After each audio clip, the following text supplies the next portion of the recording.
The Grand Canyon is like a living, breathing thing that decides who it keeps and who it will destroy. This time on the Grand Canyon Hiker Dude Show presented by Bright Angel Outfitters. There was part of me that's like, you just have to leave me here. Despair and desperation with every step. We were like, oh man, more people in awful shape. It was just bam, bam, bam. The story of a summer rim to rim. Now we're frustrated at each other and we're emotional. Gone horribly wrong. And we're just like, get us the hell out of this canyon. Hey there, Canyon lovers. My name is Brian Special, and this is the Grand Canyon Hiker Dude Show presented by Bright Angel Outfitters. 4 strong, fit, prepared women take on a rim to rim in late summer and face challenges they'd never imagined, including death along the trail. This is an important episode about how quickly things can turn deadly in the canyon and how you can avoid putting yourself in that very situation. But first, this show is made possible by Bright Angel Outfitters. The Rim to Rim Day Pack will be available for pre-order soon. That, as well as our Rim to Rim collection of hoodies and t-shirts, and of course, valuable resources like the Grand Canyon Shade Tracker, all available exclusively at brightangeloutfitters.com. At Bright Angel Outfitters, we do it all for the love of the canyon and to help you have your best possible experience below the rim. That's brightangeloutfitters.com. Now, on to the show.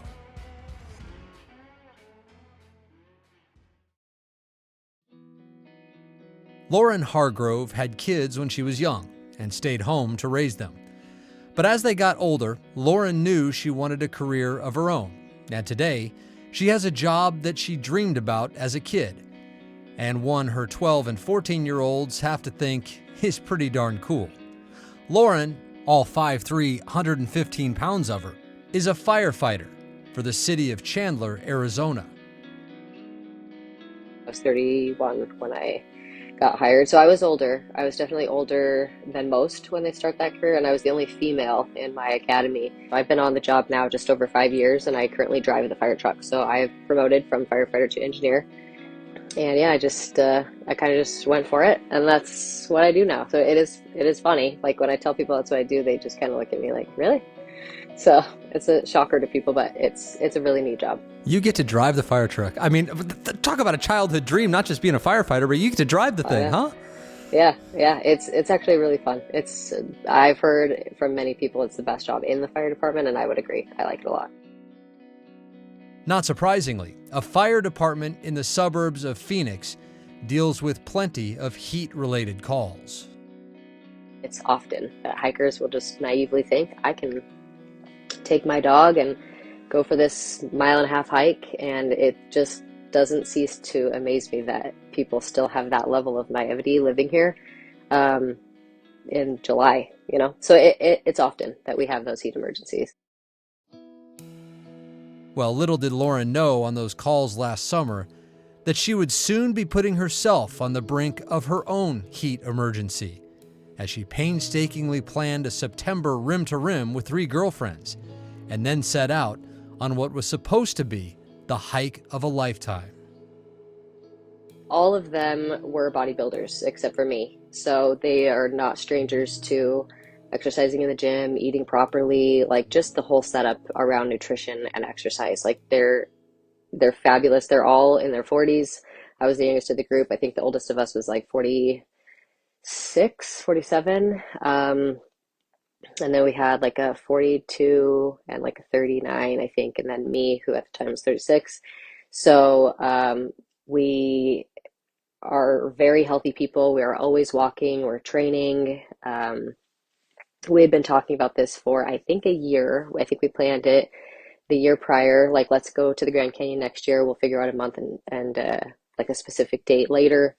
So my friend Karina, she got all the details down. Her dad actually used to guide mules in the Grand Canyon when she was little. So she would ride the mules as her dad would guide them and tourists down and out of the canyon. So she knew a bunch, and she had, I think that she had not hiked rim to rim before, but she had just so much knowledge of the North Kaibab and Bright Angel and like the different water stops and where to find that information about what's open, what water stops are running, which ones are closed for potential E. coli, and all of this stuff. So she actually put together like a pretty like sophisticated, like good plan for us, dates, times, the amounts of food and water, batteries, like first aid kits. So I was in charge of first aid and batteries, and that one of my part in this downfall is I forgot to bring replacement batteries for our headlamps.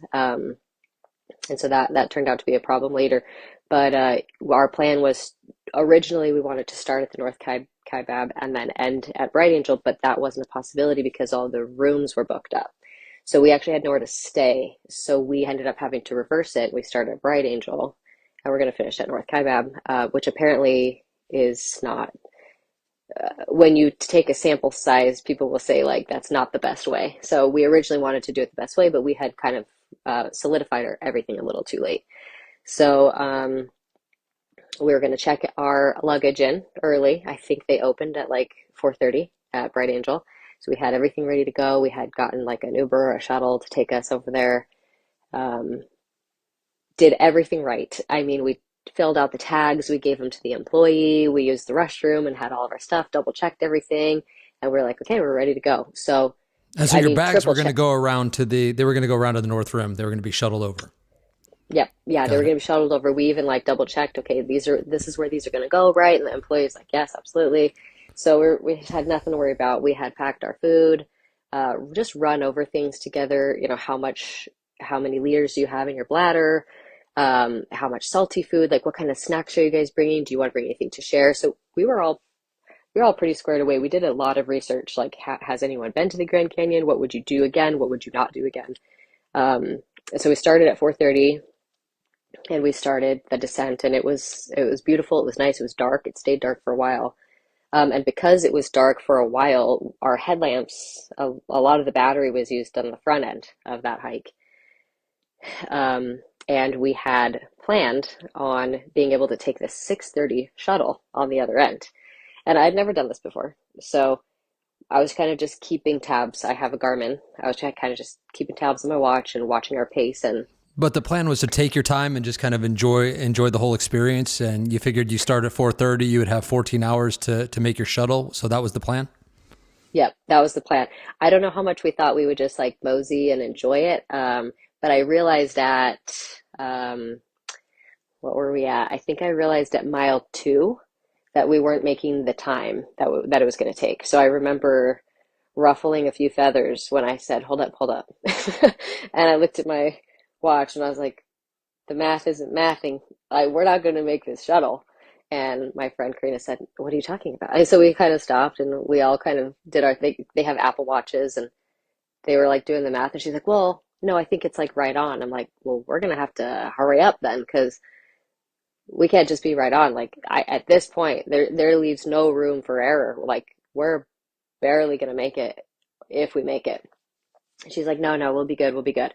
And so I'm like, okay, I just must be overthinking. I don't know. We're probably fine. So once we started going downhill, um, I felt my knee was just kind of wonky, and it was really really hurt in my fire academy. 5 years ago, I don't even know what I had done to it. It was just like super, super strained. It was like an IT band issue. I had fluid buildup in my knee, which I've learned now that a lot of what I was experiencing at the Grand Canyon was called hiker's knee. And I guess it's just like, it just gets real tight and it just eventually feels like you can't even bend it.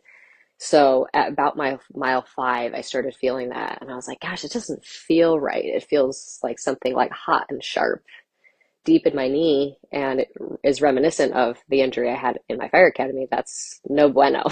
This is not good. And so I kept walking on it, and then it kind of just like kept going. And I was like, gosh, I feel like I almost have to like limp a little bit. Like I can't put full weight on that knee anymore. And so for 23 miles, I limped on this leg. And it was such a bugger because I just didn't have like all of my limbs working properly. And I did have hiking poles, which I do feel like helps quite a bit, especially on the descent. Um, But my other friend Sochi, her knees started to feel a little sore as well, and she was the oldest of us in the group, but in phenomenal shape, not a stranger to cardio or hiking.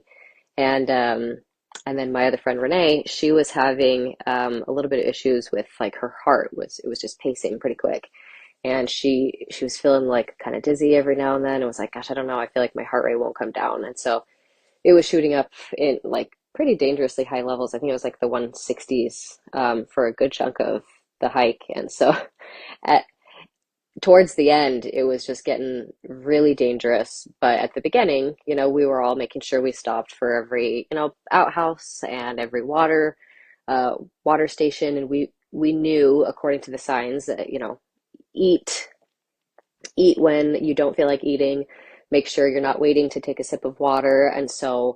And there's this like very graphic visual of this, you know exactly which one, of the guy on his hands and knees throwing up, and it's just a cartoon, but That's our good friend it's Victor just Vomit.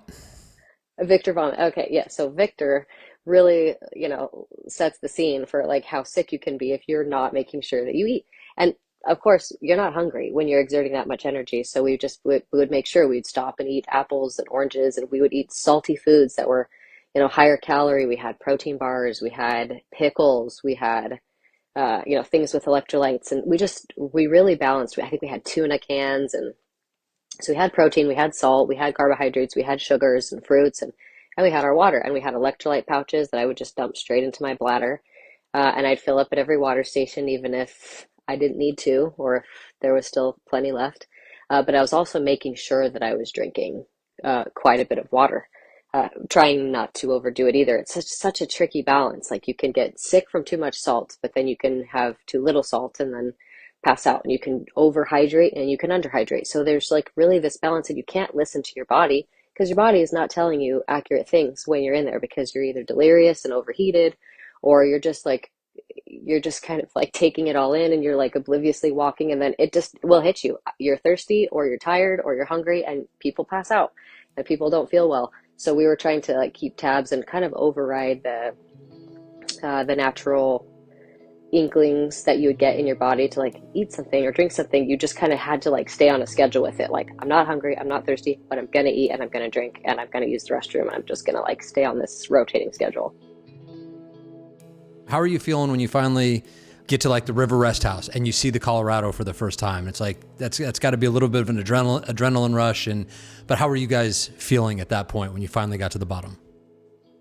We were pretty hot. I was surprised at how hot we were.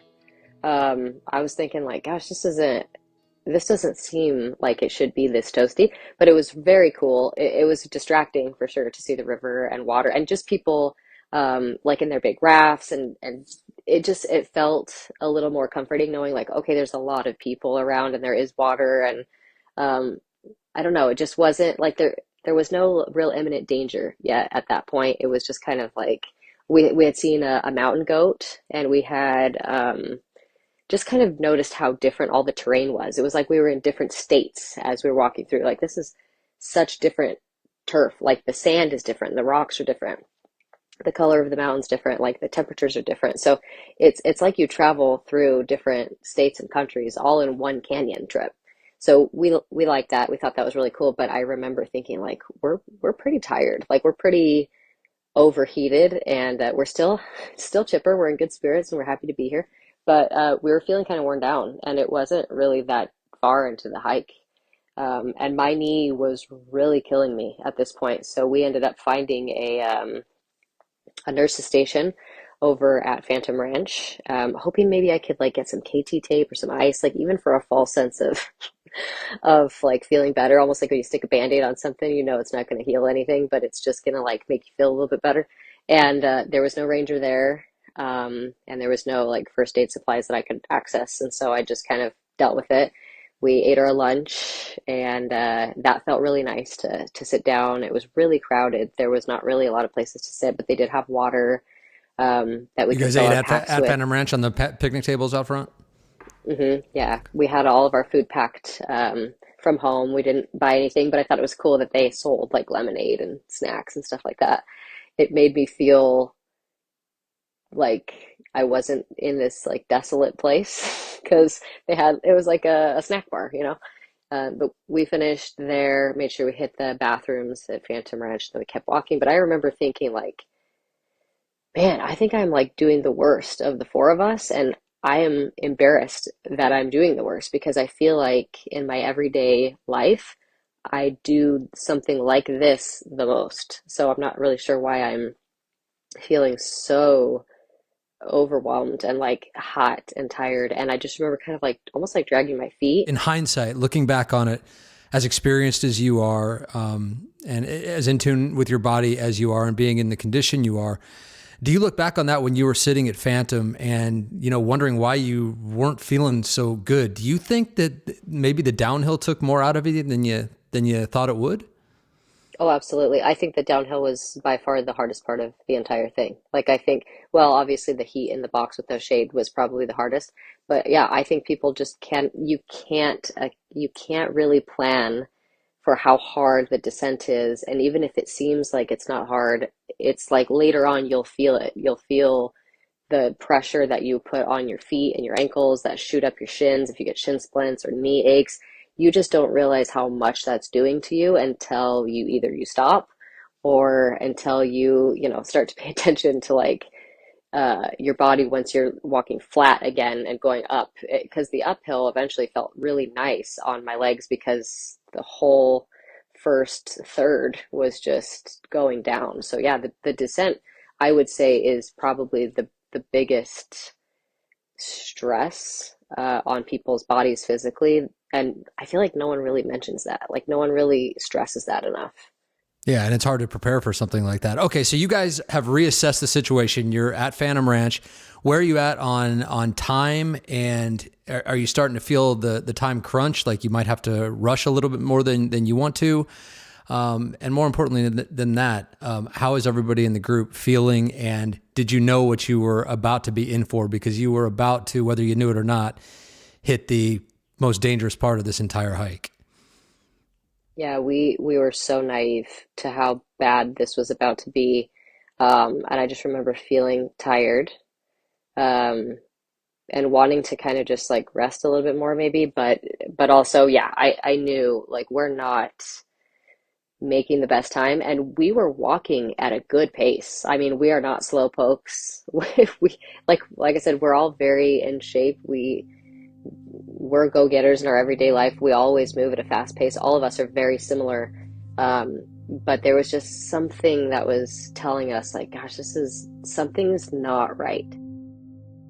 Well, what we haven't mentioned yet is the actual temperature. This is September 9th, at the tail end of one of the hottest summers on record in Arizona. The high at Phantom Ranch that day would reach 106, but the real temperature in the sun can easily be 20 degrees warmer. Worse, Lauren and her friends are entering the box, known to experienced canyon hikers as the last place you'd want to be in the middle of a summer day. And unfortunately, this is the middle of a summer day. There's little to no shade to be found. And with the box getting its name from the canyon walls closed in all around you, there's an oven effect to deal with as well. And then when you leave the box, after 4.5 seemingly endless miles, you enter a part of the canyon that can be totally exposed in the middle of the day. Basically, the entire 8 or so miles from Phantom Ranch to Manzanita at the base of the North Rim can feel like hell on earth. I remember taking a video of us walking, and I don't even know why I did this. It's interesting looking back as to even why I did this video. But I just did like this selfie video of me and the girls, and I was hallucinating. I was having really odd thoughts, and my head was just kind of getting kind of heavy and loopy, and I would kind of see things, and I was like looking down, and my head would bob, and I was like, I think something is wrong. Like I had never felt like that before. Yeah, when we got into the box, it was just sun for miles. I mean, you couldn't find shade anywhere. There was exactly zero shade. There were some twigs, that maybe if you caught it in the right time, there might be some shade eventually, or like big rocks. But when we were in there, there was no shade to be found anywhere. I mean, you guys were there on at the absolute worst time of the day, because The the canyon walls worst. are so narrow that there is typically going to be some shade at points in the box. But if you get there right in the middle of the day when the sun's directly overhead, like you guys obviously did, your timing was just very, very unfortunate. People say it's like an oven in there. Is that what it felt like? Oh yeah, like yes, like a microwave. It was so hot, and every step, and mind you, I'm still limping on one of my knees, or one of my legs because of my knee, and it just felt something was just not right, and eventually, we started getting agitated, and some of the girls would be like, "Hey, you're leaving us behind, or you're getting too far ahead," and there would be like these emotions that would surge. And I could tell that we were starting to get stressed because we were starting to get angry at each other a little bit. And that's just not how we operate. That's not how we are. Even though we all have thick skin, it was just you could kind of step back and be like, okay, I don't think any of us are doing very well. And we'd catch some couples leaning against a rock. Like we saw an older couple leaning against a rock. And we had asked, are you guys okay? And they're like, no, like, we're not. I don't know where we are, and I don't know how long until we find shade. And they were coming from the opposite direction, and we were like, oh boy, they just looked bad. And then we'd pass another couple, and it was a younger girl and her husband. And I can't remember if she said she was pregnant, but I think she was like newly pregnant, and she just couldn't stop throwing up, throwing up, throwing up. And she couldn't keep water down, couldn't keep food down. And we were like looking at each other thinking, we probably, if we see a park ranger, need to say something, because we don't know. They looked awful. Like she looked like she was flirting with death. And we tried to make sure, hey, do you need anything? And I think they said, like, if you find someone later, we're going this way, and we probably are going to need help, but we're going to keep moving. And so we said, okay. So eventually we did see a park ranger. We said, there's a couple however many miles behind us once we saw them, and said, they're not well. If you find them, they're either in really bad shape or they're going to need probably a chopper out. And I have no idea what their fate was. I never found out. But as we were walking and I was getting really delirious, I felt like I was hallucinating. I felt like I was just off, like my head was so off. And I said, we have to go to the water. Like, I can hear it. I don't know where it is. We have to go to the creek. And there was a little sign that said creek. Were you guys out of water at this point, out of drinking water? How much did you have? And were you out or close to running out? We were close. I had 6 ounces of water left in my 3-liter bladder, and I had been drinking and filling up at every single stop. But in the box, they don't tell you how long you are going with 0 water stops. There's no water. There's just none. There was no water stops to be found from when we had last filled up to Cottonwood.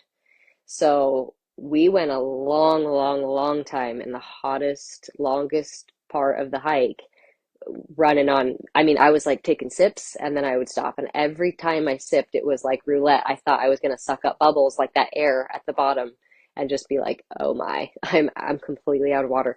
So we ended up diverting over to the creek. And even the sign that said creek this way, it just felt like it took forever for us to find the water.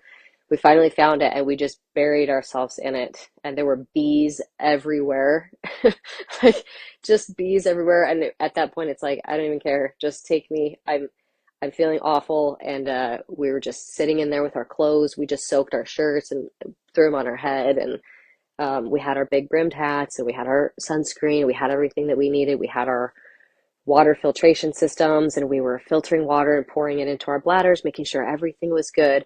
And unbeknownst to us, while we were at the creek, there was a man dying right in front of us, and we had no idea. So if we hadn't diverted to the creek, he probably would have survived.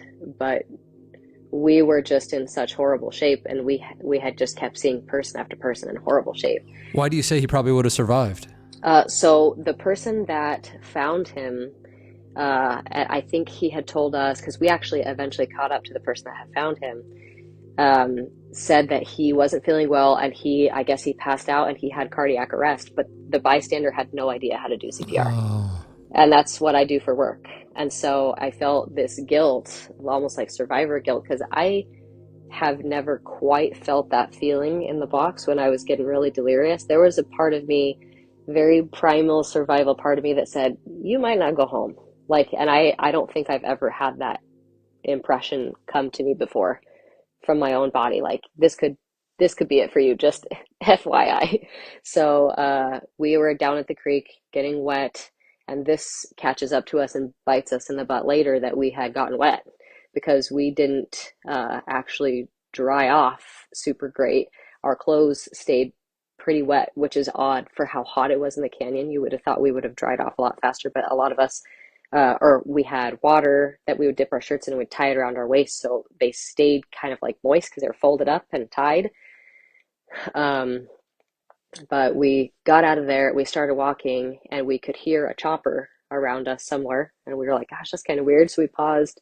We had felt quite a bit better after we sat in the river for a while and just cooled our body temps down.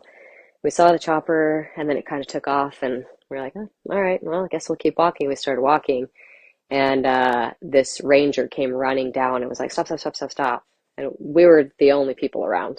And I just was like, are you okay? And he was like, yeah, just, could you just stay here and find shade? And I was like, I felt bad, but I looked at him like, wait, you want us to find shade? There was nothing. I almost wanted to be like, did you hear what you said to me? Because there's not shade anywhere.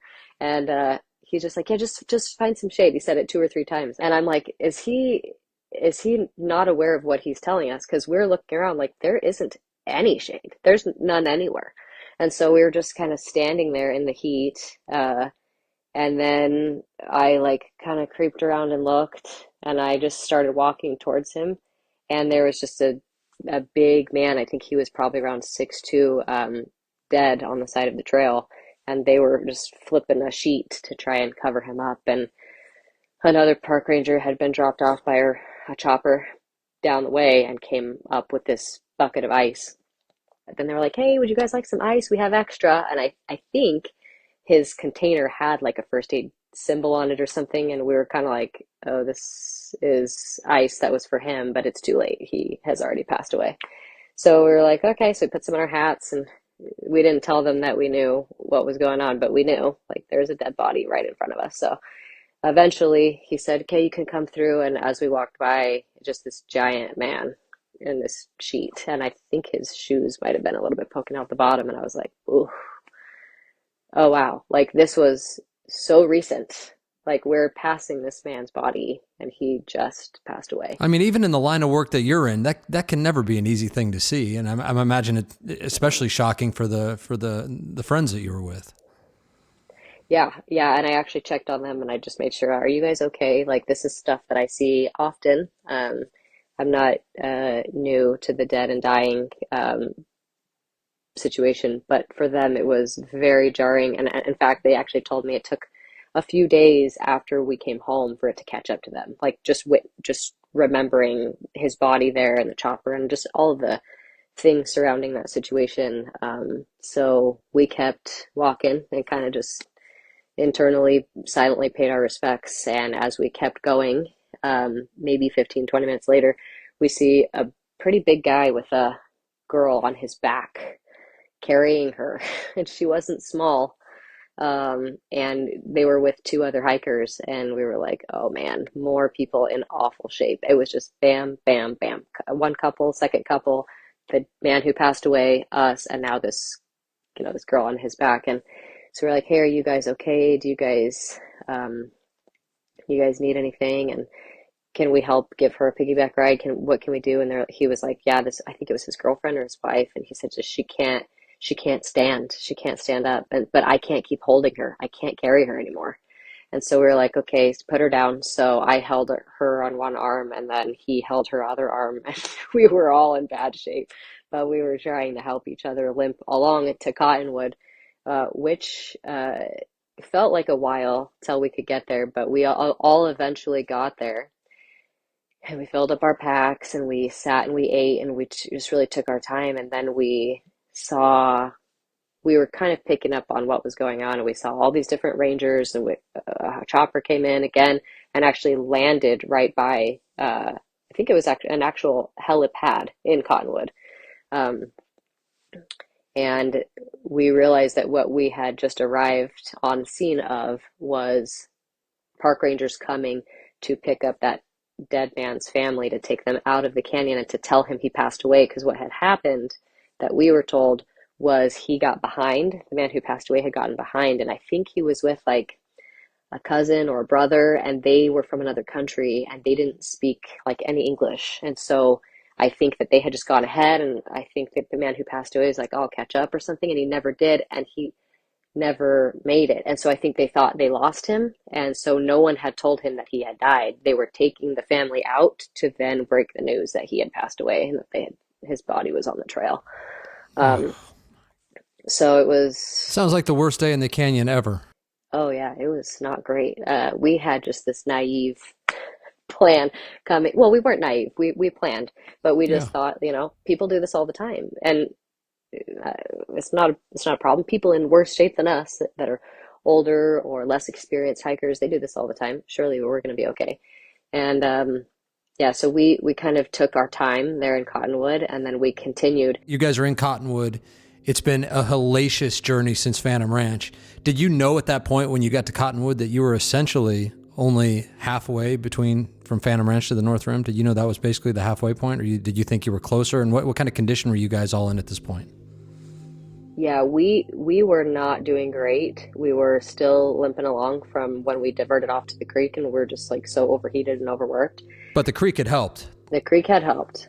And I actually think there's a part of me that thinks that we might not have made it if we hadn't stopped there. I for sure would have run out of water. And of course, when you're out of water and you want to ask someone else for their water, that doesn't, I mean, there's a survivalist mentality there where it's like, okay, you're asking me for my water, but I'm not doing well either. And so it's it's just kind of a bad situation. And you've done everything up until that point to prepare you properly. It was just nobody's fault. You drank your water because it's hot. You were doing what you needed to be doing. There was just nowhere else to get water unless you went to the creek. So at this point, someone did tell us there was a hiker in front of us that actually ended up staying uh, pretty neck and neck with us the rest of the time. And she, I think, was the one that broke the news to us after we were about to leave Cottonwood, that you guys are halfway. And we were like, what? Wait, we're half. Okay. And at this point, I think it was 3 o'clock in the afternoon. So, so we had so far to go, and there was a ranger that had come to us and said, "Hey, you guys have about 5 miles up until the next water stop, or 5 miles for something else." And we were like, "Okay, 5 miles. 5 miles is doable, right?" And like, it's just so funny. Walking or running 5 miles is so different than hiking a windy canyon. It just For the 5 miles in the Grand Canyon might as well be a million miles. And so we started going, and the ascent was helping somewhat relieve the pain in my knee. It was just a different step, I guess, versus the down or the flat. It was kind of like helping by being this angle. But they have these boards, if you remember, like the boards and the nails, almost like for when it rains, it like kind of stops the water from like sloshing out the whole trail. And so I would have to lift up and move my leg over every single one of those. These are the famous Grand Canyon steps, the soul-crushing steps in the Grand Canyon. Oh, just a nightmare. I just remember thinking, if I have to step over one more of these damn steps, I'm gonna lose my absolute mind. And they just never stopped. And so that was the part. It was like swinging your leg over it, and just like your leg just hurt, and it's just getting more and more stiff by the second. And we kept going. We eventually caught up to the people at another water station. And we're like, okay, good. There's another water station. We made it here. This is perfect. We're going to fill up our water. This man was like super helpful. We said, about how much longer do we have? And he said, you've got about another 5 miles. And we were like, wait, hold on. Someone else told us we had 5 miles 3 miles ago. And he was like, sorry, I don't know who told you that, but that's not right. And you have 5 miles from here. And just so you know, that next water stop is shut off. And we were like, okay, all right. So it was like, what do you do at that point? I mean, you're already running on fumes, and you can either just die right there and just say, I'm not going to go any further, or you could just keep going. But by the time you guys left Manzanita, which is essentially 5.4 miles and 3,600 feet of elevation still to go, which I assume is where you were, because that's the last water stop until Supai Tunnel, which hasn't had water on in a couple of years, as you guys unfortunately found out. But what happened after Manzanita? Because that's when the climb really, really starts, and it's still the middle of the afternoon, I'm assuming, at that point, because it's still probably super hot. If you said it was around 3 when you were in Cottonwood, so now we're what, Yep. 4 or 5 o'clock, and it's Yes. getting late in the evening. Hopefully, you're starting to get a little bit of shade now as you start up the Yep. serious part of North Kaibab. Yep. We started getting some shade, and that was nice. And then we could start taking in the scenery and enjoy it a little bit more. And we noticed that the trail up the canyon to the North Kaibab, some parts were really thin. You kind of felt like a mountain goat. Like some of them are wide and some of them were a little thin. And so we were trying to watch our steps, but one of my friends that was kept having the heart rate issue, she was like, gosh, I just feel like I need to slow down. Like my heart is pounding. And, she'd look at her watch and her heart rate was in the 166, 167 range. And she was like, I can't, like, I'm getting dizzy. And I was like, okay. So then I'd wait with her, and the other two were just continuously going up, even though one of them had a hard knee, like I was having. They just kept going, and I was like, okay, we'll catch up to them. We'll catch up to them. But every time she stopped, it added so much time to our hike, because she would just have to wait until it started to come down. But the second she would move again, it would climb, and then she would feel bad. And so that was horrible, because that added hours to the end of our hike.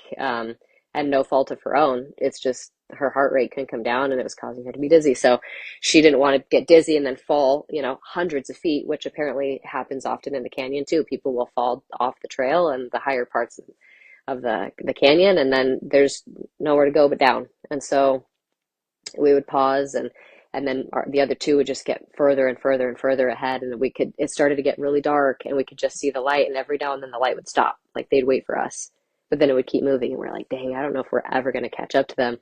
And at one point they did stop and wait for us, because they were like, gosh, it's getting really dark out here. I think our headlamps aren't going to keep us afloat for a ton longer. I mean, one of them started to flicker out a little bit, and I knew we had our cell phones charged, because I think we had them in airplane mode, and we obviously weren't using them Is this back very to the much. battery issue that you mentioned in the beginning, that you were responsible for batteries, but you guys used the headlamps on the way down, but maybe you didn't plan on using them on the way up? Is that the issue we're running into? Correct. Yep. So we were thinking, okay, we got the 6:30 shuttle. We'll maybe deal with an hour of some kind of darkness, but not pitch black.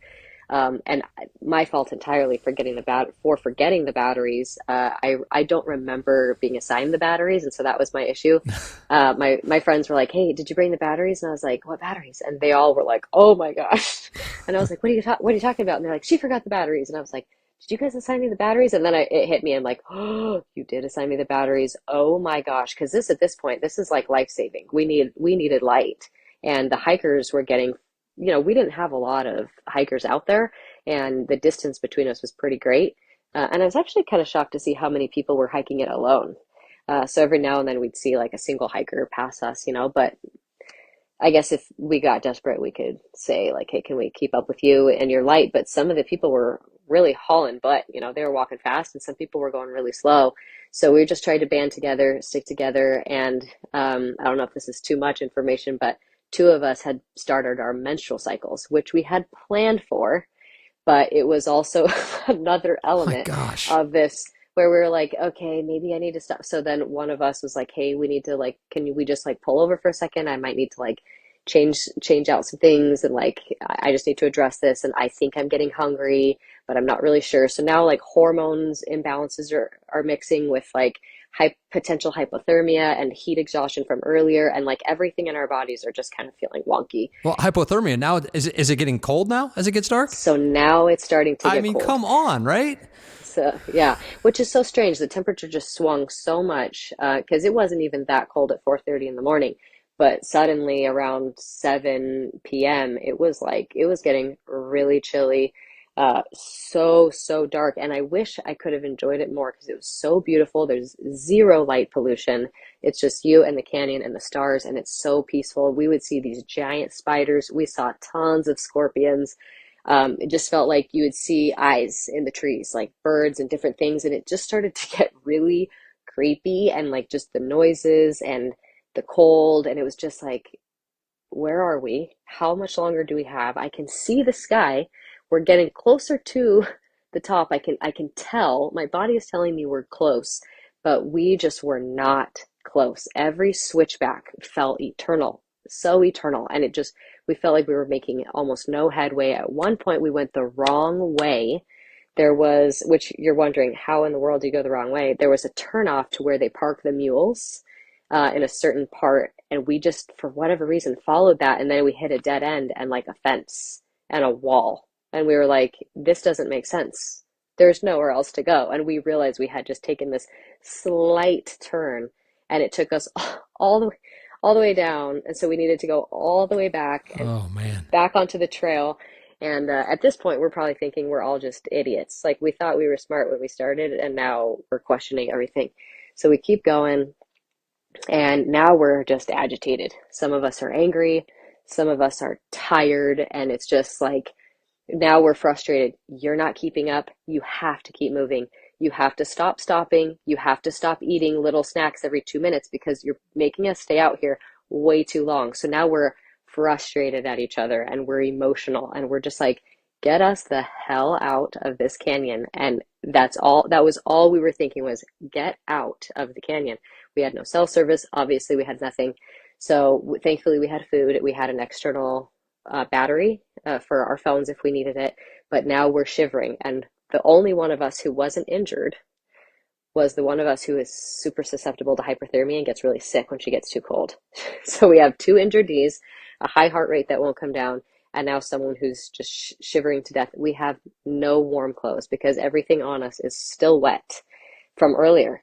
And so we're trying to make this work, and we're just like shaking, holding our phones, like trying to see the light with our flashlights and what we have left, and the headlamps are dimming, and we're all just, it's almost just quiet at this point because we're so frustrated. And then sometimes you could hear like a and some of us would be like crying because I know I was one of them at one point, because my knee was so in so much pain that I could barely take another step. There was part of me that's like, you just have to leave me here. Like, I don't know what else to do. You're just gonna have to leave me here and hope I'm here in the morning and I'll call you, because I don't know. I don't know that I can take another step. And it was just like, so just quietly, just like, I remember biting down on my teeth, and I was just angry and in so much pain that I just could hardly stand it.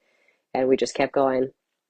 And then suddenly I heard like a ding, and it was my phone. I had gotten cell service, and my partner had sent me a text.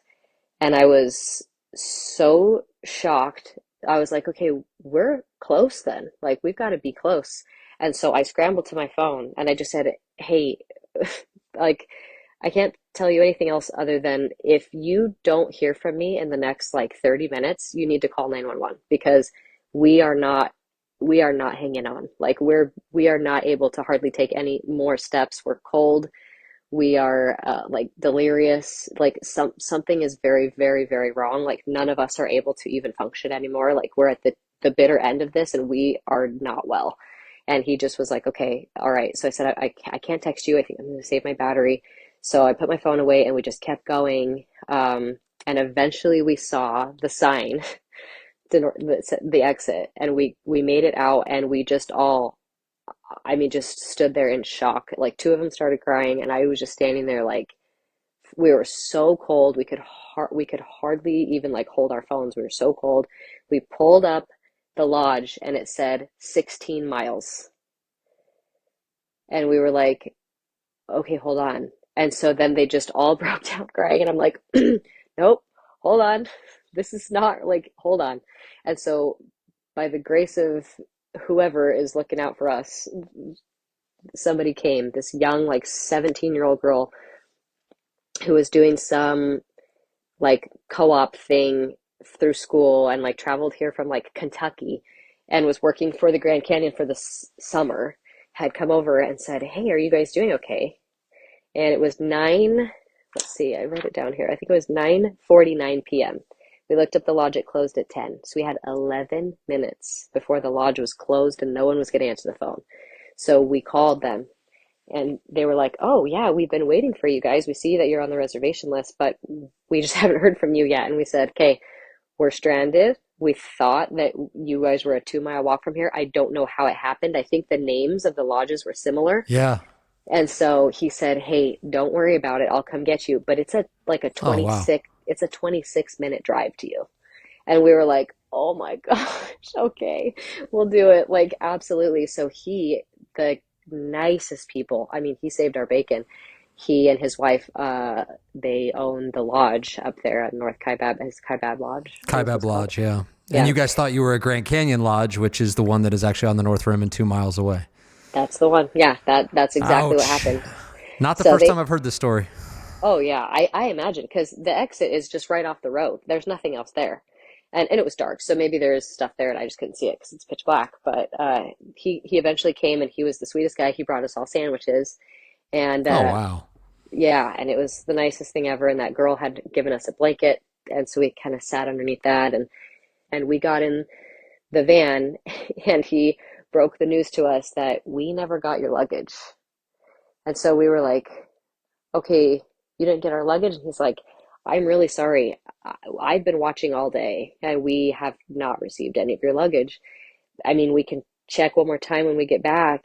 And so we were like, "Oh, okay, that's everything. That's everything we need is in there. Clean underwear, clothes, warm jackets. I mean, everything we need is that Is there here." anything else that can go wrong, Lauren?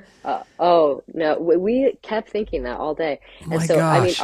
our tampons and pads and everything that we needed was in there, right? For even just our like hygiene as females. And so we got into the room and we see that somehow, I don't even know how this happened, there was, I think, like a queen and a twin. And I think we thought we were getting two queens, or we had said we were needed two queens and they didn't have it or something. And so we were like, "Okay, that's fine. This is okay. We're in a warm place. It's fine." And one of us just, I remember she just started wailing, crying, and we were like, "No, no, we got this. It's fine. We got this. Like, I'll sleep on the crack. We'll push the beds together." So I slept in the crack, like pushed the beds together. There's only three pillows. So I shoved like a sweatshirt underneath my head that was tied around my waist, or a shirt that I had tied around my waist that was wet, like shoved that underneath my head. And we all would just piled in the shower together. We were freezing. We didn't give a rip. Like, we were just all like penguins in there, just like shivering cold. Our clothes were so disgusting, filthy, sweaty, dirty with the creek water. And we didn't have anything. We didn't have deodorant. We didn't have toothbrush. We didn't have toothpaste. We just had nothing. So we had no, like I said, menstrual stuff for us. So we're just trying to like lay real still. Like, everybody just don't touch anyone else. We're like sleeping. We had no like clothes on. We were just like hanging our dirty clothes to dry. And so we just made it through the night. And like I said, we couldn't tell our spouses what had gone wrong or where we were. There was no cell service. You had to hook up to the Wi-Fi in the lobby in order to get it, even just to send like an iMessage. So in the morning, they opened at 5:30, the lobby, and we hobbled down there. And you know how it feels when you've done the hike for the first time and your like calves are so tight. So we like did the Grand Canyon wobble all the way down to the lobby, and they finally were able to reach their spouses, who apparently were worried sick. Like, "You guys didn't call us. You never told us you got on the shuttle. Like, where have you been for the last 12 hours?" And so they kind of filled them in on that. And then we had some breakfast, and eventually the Kaibab Lodge guys called, and the Bright Angel employee who we had talked to had just never sent our bags. So he had them drive it over that day. So we just kind of waited all morning until they drove the bags up. We got our bags, we were able to change our clothes, and then we made the 6.5 hour drive home to Phoenix. And it was like the most sobering experience. And I knew I wasn't going to be able to rest until I was in my bed at home, safe. And I was supposed to go to work for a 48-hour shift the next day, I believe. And I was like, "There's no way. I'm not going. I cannot work tomorrow. I can't even step off of a fire truck right now. I can't even take a step to the bathroom." So I ended up calling off that day of work. And yeah, the rest is history. We haven't been back, and I don't think any of us are planning on going back. But whenever anybody asks me if they should go, I'm like, "Yeah, absolutely. Just don't do what we did." I mean, just in hindsight, is there any question that it was the heat that ultimately did you guys in? Oh yeah, absolutely. Yeah, there's no doubt about it. My friend told me she hiked it in May though, and that she got a freak snowstorm come through. And she said she had no, she did not prepare for that. She was like, I was freezing. There was so much snow. I didn't have warm clothes. Like I didn't plan for that at all. And I don't think the weather even predicted it. So I think the Grand Canyon is it's almost like a living, breathing thing that like it decides who it keeps and who it will destroy. I don't know that there's a rhyme or rhythm to who the Grand Canyon will like completely like curse and who it will bless in. I don't know. It's just strange. I have a lot of respect and reverence for the Grand Canyon after being in it. You wrote very sobering accounts of your journey on the Grand Canyon Rim2Rim Facebook group, which is an invaluable resource for so many people. And one line really stuck out. It's when you said, at one point, we all had individual coming to Jesus moments where we knew there was a chance we weren't making it out alive. Do you remember those moments? Yep. Yeah, those were the moments right after or right before the creek where my body just had told me like, you're probably not going to go home.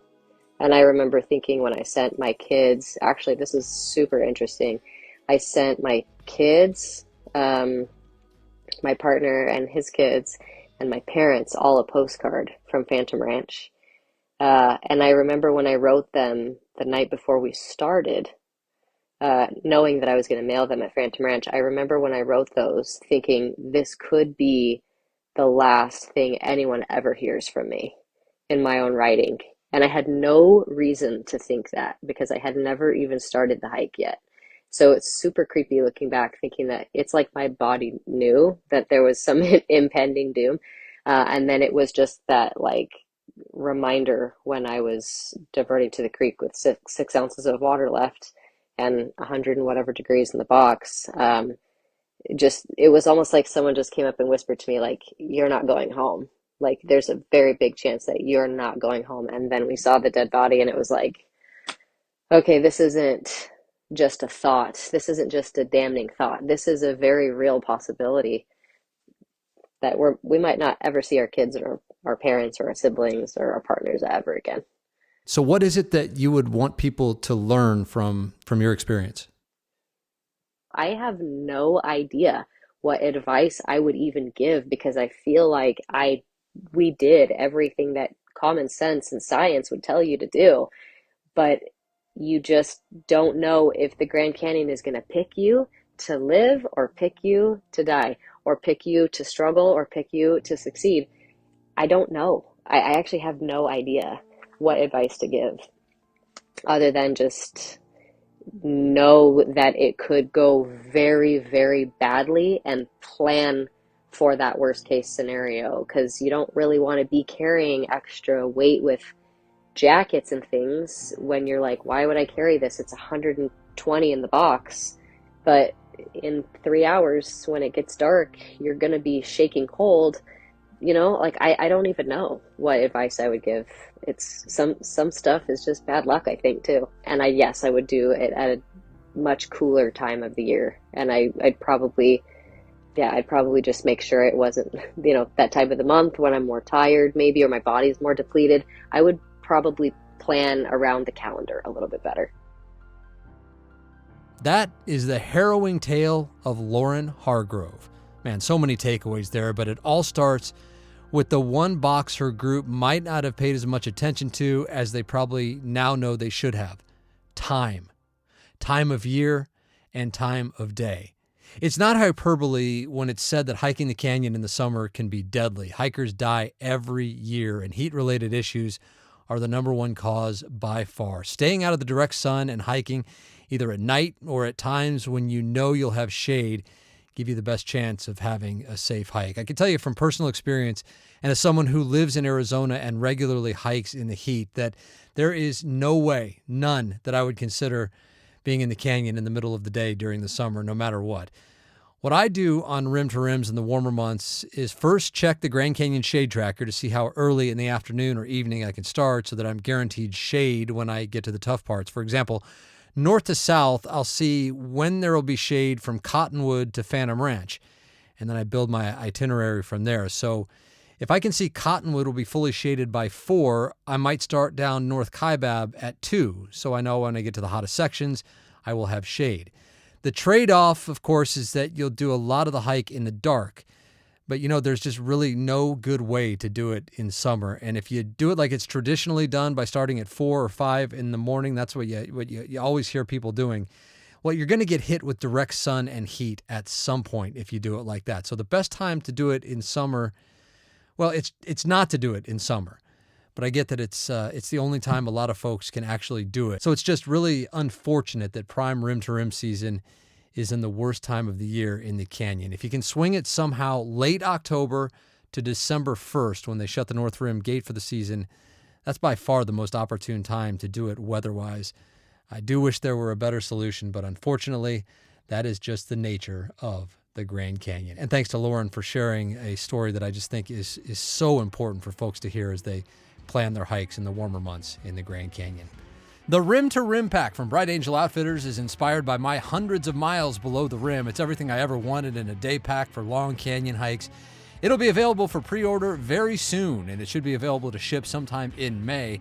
The Rim2Rim pack is a sleek, water-resistant 22-liter pack with a fully insulated pocket for your water bladder and 6 front pouches and pockets on the shoulder straps so you can keep all the essentials easily accessible without having to stop to take your pack off. The Rim2Rim pack will be available in very limited quantities.